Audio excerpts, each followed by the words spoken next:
Ne négligez jamais le pouvoir de demander quelque chose à quelqu'un. OK? Quand on demande quelque chose à quelqu'un, c'est important de le faire d'une certaine manière. Je vous donne un exemple pour vous éclairer là-dedans, pour vous instruire. C'est un peu la même chose quand on fait des soumissions. Il va falloir être capable d'être clair et concis. Hein. La personne elle vient me voir, elle me dit Hey Jason, tu serais-tu tenté par tel type de projet? J'ai quelque chose que je travaille en ce moment, je suis à l'étape embryonnaire, tu serais-tu intéressé? Fait que là, je dis ok, ouais. Là, je commence à poser des questions avec, puis là, tout. Puis plus que je pose des questions, plus qu'il sait pas ce qu'il veut. Plus qu'il sait pas qu'est-ce qu'il s'en va. Bref. Fait que là, à la fin, moi, je me suis ramassé avec plus de questions que de réponses.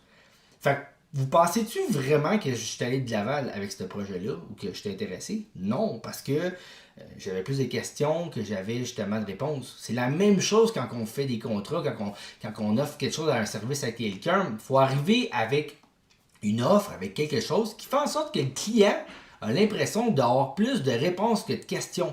Parce que si on laisse des questions sans réponse, ça va créer dans le fond justement une confusion. Puis la confusion quand on offre des services, ça fonctionne pas à un moment donné, ça va arrêter à un certain niveau. Donc ça se peut que vous n'ayez pas de l'avant avec ce contrat-là, avec ce client-là, parce que justement, il y a une confusion et des questions qui n'ont pas été répondues. Donc prenez le temps de répondre aux questions des clients.